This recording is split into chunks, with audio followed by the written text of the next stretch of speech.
de liberdade para fazer as próprias leis. Ah, Vitor, como assim? Olha, é só a gente pensar no que está acontecendo durante a quarentena. Em alguns estados você tem mais restrições, em outros estados você tem menos restrições. Não é isso? Então, em alguns estados as coisas funcionam de um jeito, em outros estados as coisas funcionam de outro jeito. Uma outra maneira de observar, quando você assiste futebol, né, o Campeonato Brasileiro, a polícia, você já reparou que o uniforme da polícia aqui do estado de São Paulo é diferente do uniforme da polícia de outros estados? Você já reparou isso? Por quê? Porque cada estado da federação tem a sua polícia, por exemplo. Isso é uma característica do federalismo. Cabe a cada unidade da federação fazer o seu policial, a sua força policial. Belezinha? Tá acompanhando? Então a gente tem várias distinções. Ah, tá. Posso pensar em algo mais significativo? Pode. Se eu penso lá nos Estados Unidos, em alguns estados você pode fazer umas coisas, em outros estados você não pode. Em alguns estados pode começar a dirigir com 16, em outros só com 18 anos. Tudo bem? Tudo bem? Agora, quando a gente fala em comprar bebida alcoólica, não. Comprar bebida alcoólica, em todo o país você tem uma restrição muito grande para comprar bebida alcoólica. Tá certo? Então, em alguns estados você tem mais restrições que outros, né? Assim como no Brasil, só que no Brasil essas diferenças são um pouquinho menores, tá? São um pouquinho menores. Lá nos Estados Unidos, as diferenças entre os estados é muito maior. Outra característica, né, um federalismo descentralizado, com grande autonomia para os estados, e era isso que queriam os cafeicultores. Se você se lembrar da aula da Proclamação da República, você vai ver que um dos elementos que levou à proclamação, um dos fatores que levou à proclamação da República, foi a insatisfação dos cafeicultores em relação a Dom Pedro II. Então, justamente por conta disso, a gente tem o quê? A gente tem a proclamação da República. Então, esses cafeicultores, especialmente aqui do estado de São Paulo, querem o quê? Eles querem participar do poder. Então, eles vão olhar lá para o Rio de Janeiro, que era a sede do governo naquele momento, e vão falar: Rio de Janeiro, eu quero autonomia para governar a minha província. Tudo bem? Né? O meu estado, como a gente chama hoje. Tudo bem? Então, essa vontade de república liberal, três poderes, presidencialista, né, grande autonomia para os estados, eleição direta, constituição, esse é um interesse muito grande dos cafeicultores paulistas ao longo dos anos 1880, 1890, e nós vamos ver que vamos ter vários conflitos por conta da conquista, né? Por conta da falta de autonomia para as províncias. Tudo bem? Já tivemos no Segundo Reinado e ainda teremos durante a chamada República Oligárquica. Agora, eu tenho um segundo projeto, eu tenho uma segunda possibilidade. Qual que é essa segunda possibilidade? É justamente um projeto positivista, que é o oposto disso que eu estou contando para você. Qual que é esse projeto positivista? O projeto positivista é um projeto que vai dar conta do seguinte: ele vai dizer, olha, eu acho que a gente não tem que ter descentralização, a gente tem que ter centralização. O presidente tem que mandar sozinho, não tem que ficar com essa história de ficar dividindo o poder, de ficar trabalhando com os outros. Não. Ele tem que ter autonomia para governar sozinho, ou seja, quem tem que administrar o país não é qualquer um, é só uma elite intelectual. É só a população alfabetizada, que naquele momento no Brasil era quase ninguém. Então, esse projeto positivista, que chama positivismo porque ele dialoga com uma corrente filosófica desenvolvida na França por um pensador chamado Augusto Comte, tá? Então, o Augusto Comte, ele dizia, né, que a gente precisa deixar os mais sábios governarem, né, e não todos nós, porque estes mais sábios vão saber conduzir o país, vão saber conduzir as civilizações para o desenvolvimento. Olha só que interessante. A minha pergunta para o Augusto Comte é: O que são os mais sábios? Quem são os mais sábios? Será que as pessoas que não foram à escola, será que as pessoas que não estudaram tanto não têm uma sabedoria capaz de governar um Estado? Será que entregar o governo nas mãos de uma elite intelectual é a melhor solução? Não sei, mas é uma reflexão que a gente tem que ter. Porque num Estado positivista, somente a chamada elite intelectual vota. Num Estado liberal, todos os cidadãos votam. E qual que é a complicação? Para a proclamação da República, a gente tinha dois grupos particularmente unidos. O grupo dos, justamente, o grupo dos cafeicultores e o grupo dos militares. Esses dois grupos estavam unidos. Só que com esses dois grupos unidos, eu vou passar por uma situação. Ué, mas se os militares querem uma república positivista e os cafeicultores querem uma república liberal e eles estão unidos, como é que vai ser a nossa república? Pois é, esse é o problema. Nós vamos passar por uma situação muito difícil, porque desde o princípio esses dois grupos vão se desentender. Ué, mas como eles se juntaram? Eles se juntaram quando eles tinham um inimigo comum, que era a monarquia. Agora que nós temos a república, eles vão disputar entre si. Tudo bem? Já estou cantando a bola para vocês, já estou dando spoiler. Né? Já estou dando spoiler. Bom, o terceiro modelo que eu coloquei aí para você é um modelo que fala de uma possível república jacobina. Até sair da frente aqui para você poder ler. É de uma possível república jacobina. Qual que é o modelo de república jacobina? Quero dizer que é um modelo inspirado em ideias mais populares, é um modelo que vem mais do povo, é um modelo que fala mais lá, né, para promover mudanças sociais, para trazer mais inclusão social. Eu preciso me lembrar que eu tenho toda uma camada de ex-escravos, né, que foi liberta há um ano atrás, né, no momento em que a República é proclamada, né, a abolição da escravatura é dia 13 de maio de 1888. A proclamação da República é 15 de novembro de 1889, ou seja, um ano e pouquinho depois. Toda essa camada de ex-escravos não tem acesso à educação, não tem acesso à saúde, não tem acesso, né, à moradia, não tem nenhuma política pública destinada para eles, não tem acesso a praticamente nada. Então, o modelo de república jacobina, qual seria? O modelo seria eu incorporar essas pessoas, né, desenvolver políticas públicas integradoras que transformassem a realidade social dessas pessoas. Tudo bem? Então, república liberal, todo mundo vota, mas é todo mundo, né? É todo mundo de um jeito meio complicado, porque a gente vai ver que analfabeto tem restrição, né? Mas tudo bem, né? Daquele jeito. A gente vai ver que a república positivista ninguém vota, né? Só uma certa elite intelectual, e a república jacobina propõe mudanças estruturais. Estruturais. Quando foi posta em prática a república jacobina? Nunca. A gente ainda não teve um governo no Brasil, uma república, um modelo de Estado no Brasil que transformasse significativamente a estrutura social. Ou seja, que pegasse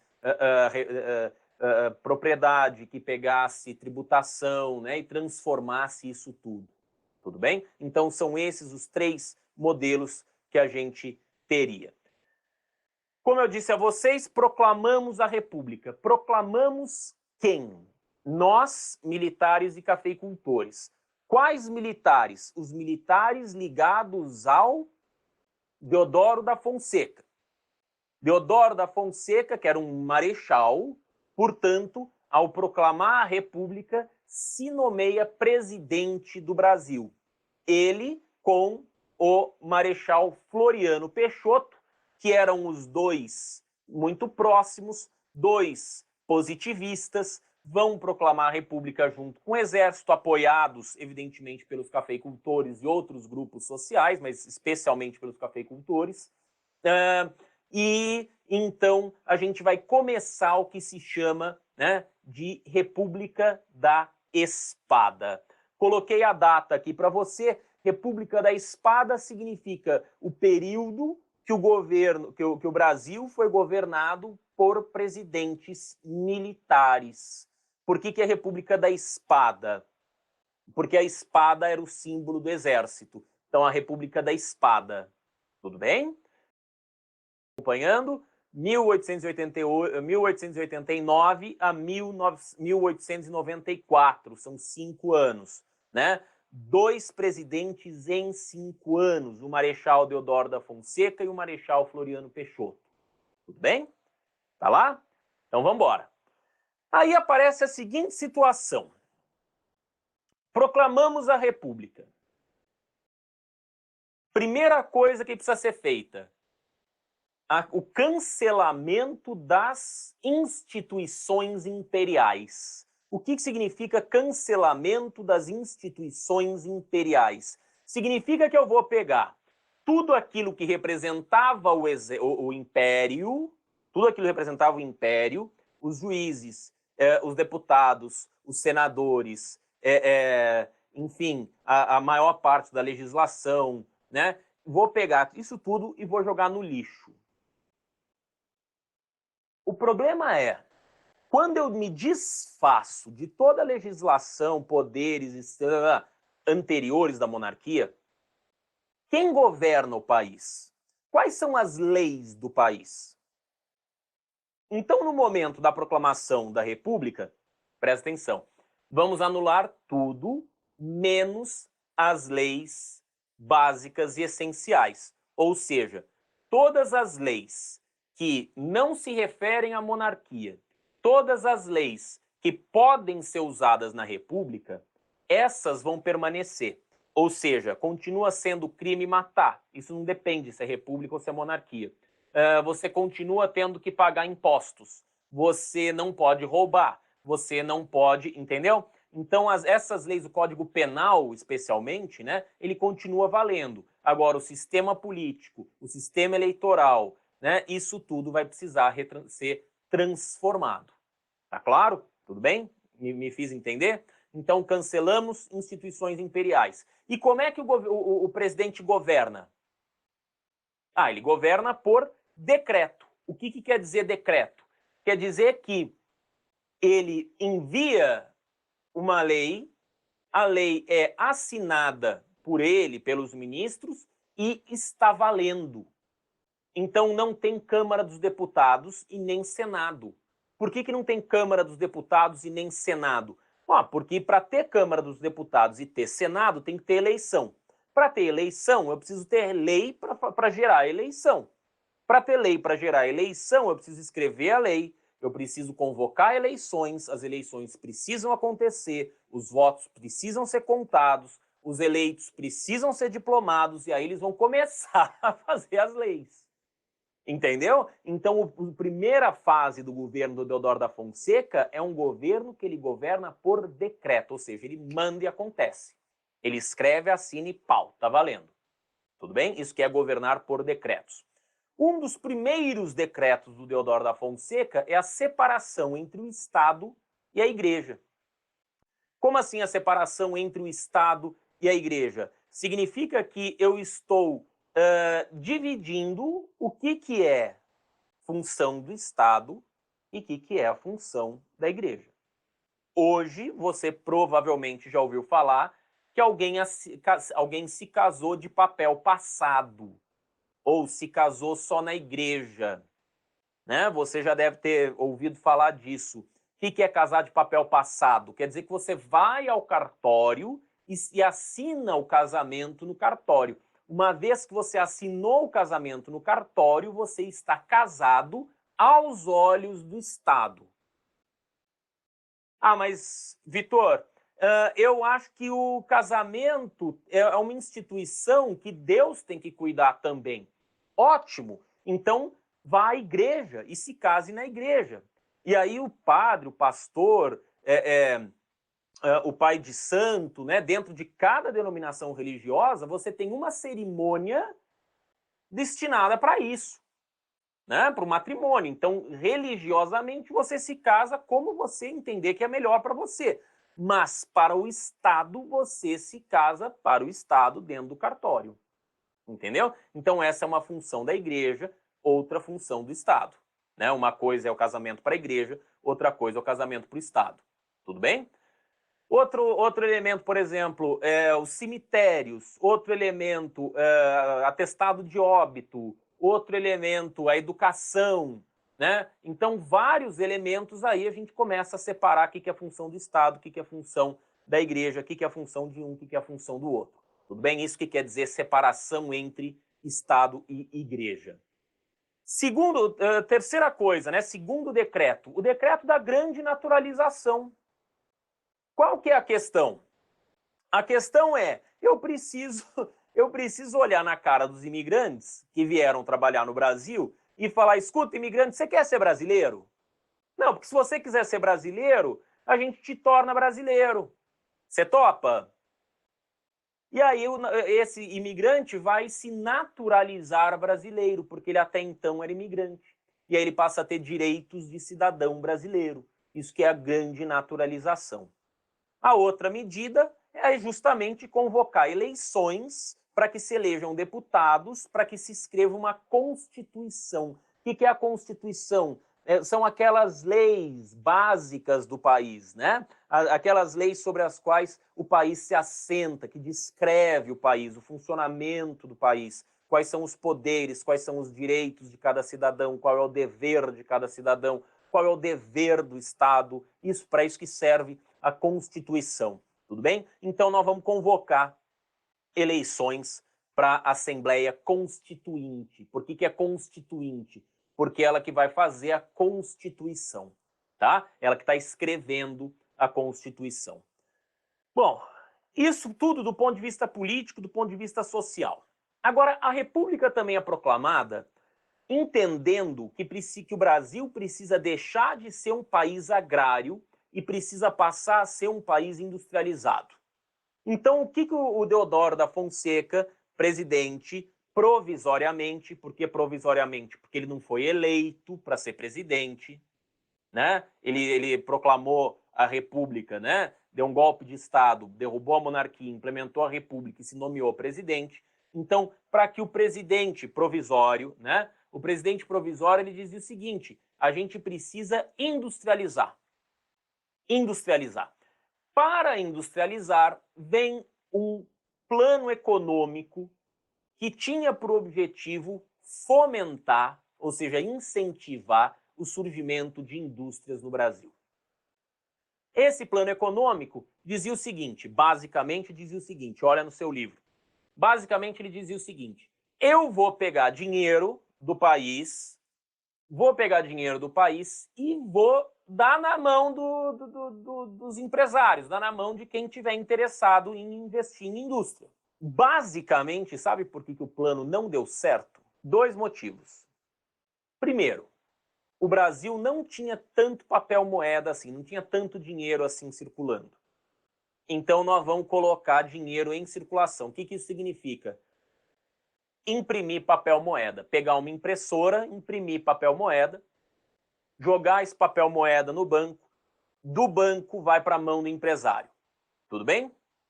Só que o que aconteceu lá atrás? A maior parte dos empresários pegou esse dinheiro e não investiu. Ou seja, pegou esse dinheiro e comprou ações na Bolsa de Valores. E aí, quando comprou ações na Bolsa de Valores, aconteceu uma coisa interessante, que foi a seguinte.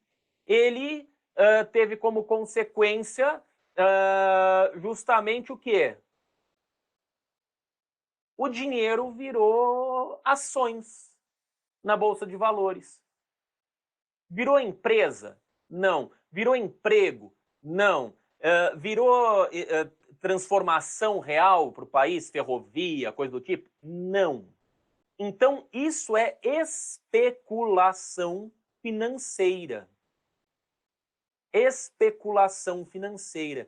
E aí, como o país imprimiu um monte de papel moeda, imprimir um monte de papel moeda significa que eu estou facilitando inflação. E ao facilitar a inflação, o que acontece? O dinheiro se desvaloriza, portanto, os preços sobem, portanto. E aí?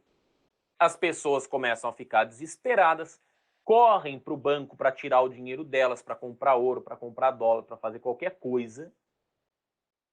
E as empresas começam a falir, os bancos começam a falir, a bolsa de valores de repente despenca o valor das ações, e essa tentativa de industrialização vai causar o caos no governo do Deodoro da Fonseca.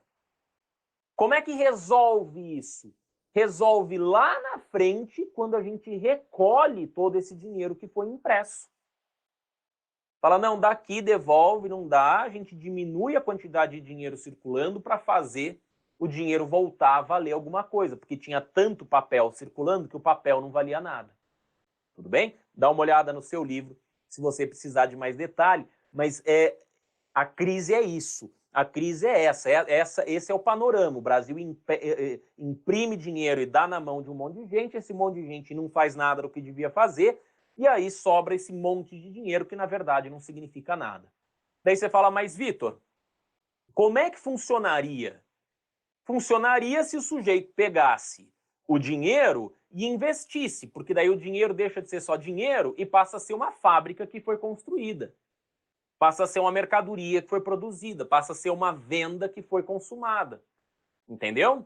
Mas enquanto o dinheiro é só dinheiro guardado no banco ou guardado na bolsa de valores, o país continua igual, é mais dinheiro. E como o dinheiro por si só não vale nada, o dinheiro só vale se tiver alguma coisa que garanta o seu valor, que é a economia do país crescendo, pronto, a gente fez a receita para o fracasso.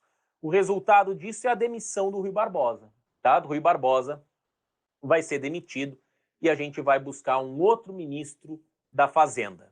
Tá? Bom, mas enquanto esse caos econômico está acontecendo, a Constituição fica pronta.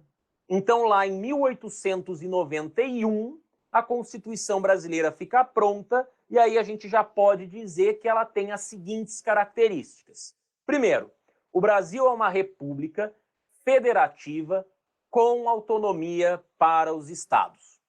Ótimo. Então, uma república federativa com autonomia para os estados. Segunda coisa, 3 poderes: executivo, legislativo e judiciário. Presta atenção. Executivo, legislativo, judiciário. Meu, escreve aí no teu caderninho todos eles na mesma linha, sempre. Por quê? Porque se você colocar em linhas diferentes, se você colocar um em cima e os outros 2 embaixo, você vai ter a falsa ideia de que um deles é mais importante. O presidente não é mais nem menos do que o legislativo, do que os deputados. O Supremo Tribunal Federal, que é o poder judiciário máximo no Brasil, não é mais nem menos do que os outros 2 poderes. Ou seja, os 3 poderes são iguais em importância. E os 3 poderes têm que ter autonomia. Então, o presidente não pode fazer o que quer, porque ele tem que obedecer à Câmara dos Deputados. A Câmara dos Deputados não pode fazer o que quer, porque tem que obedecer ao presidente. E o Supremo Tribunal Federal tem que ter autonomia para julgar quem ele quiser em qualquer parte do país, né, para poder punir quem tiver que punir, porque no sistema liberal, né, todos os cidadãos são iguais perante a lei. Então, essa é a estrutura que deve funcionar. Legislativo, executivo e judiciário. Executivo, qual que é o papel? Ele administra o país, ele administra as riquezas. Ele pega a quantidade de dinheiro que o país tem, né, e gasta esse dinheiro fazendo o quê? Fazendo obras, desenvolvendo políticas públicas, fechando negócios com os outros países, né, estimulando setores da economia. Então, esse é o papel do presidente. Qual é o papel do legislativo? O papel do legislativo é criar leis. Então, tudo que é lei tem que vir do legislativo. Ah, mas e se o presidente quiser uma lei? Ele precisa mandar um projeto para o poder legislativo, que vai olhar para esse projeto e vai dizer o quê? Ah, beleza, topo. Tudo bem, aceito. Voto, aprovo, isso pode virar lei. Se o legislativo não topar o projeto, não tem problema, é a regra do jogo. Qual que é a regra do jogo? Quem cria a lei é o deputado e o senador. Por que tem duas instâncias, duas câmaras? Por isso que está aí no slide para você, bicameral, porque eu tenho que ter duas instâncias de poder, porque os deputados vão representar a população, os senadores vão representar o Estado, né? Mais ou menos essa é a lógica, e aí os dois grupos precisam aprovar. Tudo bem? Os deputados e os senadores. Então, é assim que funciona um sistema bicameral na maior parte do mundo, tá? Sistema judiciário, o poder judiciário, o que ele faz? O poder judiciário, ele julga se alguém cumpriu ou não cumpriu aquelas leis feitas pelo legislativo. Então, se alguém cometeu algum crime, a única pessoa que pode dizer isso é o juiz do Poder Judiciário. Tudo bem? Tá claro? Entendeu a estrutura? Sim. Executivo administra, legislativo legisla, ou seja, cria as leis, judiciário julga se houve, por acaso, descumprimento das leis. Então, vamos lá. Sistema de voto. Voto universal masculino. Aqui já vira piada, né? Porque dizia voto universal. Você fala, então vota todo mundo. É todo mundo, mas não é todo mundo. É todo mundo que é homem. Mulher não vota nesse momento. Então já não é universal. Mas se dizia voto universal masculino. Menos, quer dizer, não votam todos os homens, menos menores de 21 anos, menos os analfabetos, menos os mendigos, menos os padres e menos os soldados. Repara que não vota praticamente ninguém. Não é? Vota ou votam 17% das pessoas do Brasil. É muito pouco, concorda comigo? É muito pouco. E veja como a falta do voto, né, como excluir o analfabeto de votar, é um traço da república positivista. Reparou? Né? Do ideal positivista. Ao mesmo tempo em que eu tenho o poder, o regime federalista com grande autonomia para os estados, é um traço da república liberal. Então veja que eu tenho elementos dos dois projetos republicanos aqui funcionando nessa Constituição de 1889. Percebeu? Se deu conta? Não votam analfabetos, não votam mendigos, padres e soldados também é uma influência do pensamento positivista, porque o padre, ele tem que obedecer ao bispo. Então não é o padre que vota, é o bispo. A mesma coisa o soldado, não é o soldado, é o capitão. Tudo bem? Tá claro? Então, as patentes, né, as funções mais baixas, né, nessas hierarquias militar ou religiosas são excluídas. E também excluir os padres é uma maneira de diminuir a interferência da Igreja Católica no poder. Né? Um dos primeiros objetivos lá do Deodoro da Fonseca era separar Igreja e Estado. Não é isso? Tudo bem? Tá tranquilo? Então vamos lá. Voto aberto. Grifa, circula, põe em neon, faz piscar no teu caderno. Ó, voto aberto é sinônimo de fraude. Se eu não tenho direito, garantido por lei, de esconder em quem que eu estou votando, é muito fácil de alguém me forçar a votar em alguém, certo? Então eu tenho que ter o direito. Por quê? Porque daí você vem falar, vota em mim. Eu falo, não, beleza, vou lá, voto em quem eu quero. Se eu quiser votar nesse cara, eu voto. Se eu quiser votar em outro, eu voto. Percebeu? Você tá acompanhando? Então, esse momento, o voto aberto, ele facilita demais as chamadas fraudes eleitorais. As chamadas fraudes eleitorais. Tá claro? Então, vamos lá. A outra característica da eleição, eleições diretas. O que quer dizer eleição direta? Quer dizer que eu, cidadão, homem maior de 21 anos, que não sou nem padre, nem soldado e sei ler, e também não sou mendigo, vou votar diretamente em quem eu quero que seja deputado, em quem eu quero que seja presidente, em quem eu quero que seja senador. Então, a mesma coisa, prefeito, vereador, né? Mesma coisa. Por quê? Porque antes, quando a gente estava falando lá do Brasil monárquico, isso não acontecia. Você vota em alguém que vota em quem você quer que esse alguém vote. Tudo bem? Então, é o voto indireto. Existe até hoje nos Estados Unidos, é eleição indireta. Você vota em alguém que vota, né? Vota na pessoa lá para ser presidente. Então, aqui no Brasil, a gente tem eleições diretas para presidente e para todos os outros cargos, tá? Mas eles vão fazer uma mudança. A primeira eleição vai ser indireta, ou seja, o primeiro presidente vai ser eleito de maneira indireta. O que isso quer dizer? Quer dizer que o primeiro presidente vai ser o cara escolhido pelos deputados, pela Assembleia Constituinte. Por isso que eu coloco a Assembleia Constituinte, né, como colégio eleitoral. O que é colégio eleitoral? São as pessoas que votam, né, como colégio eleitoral,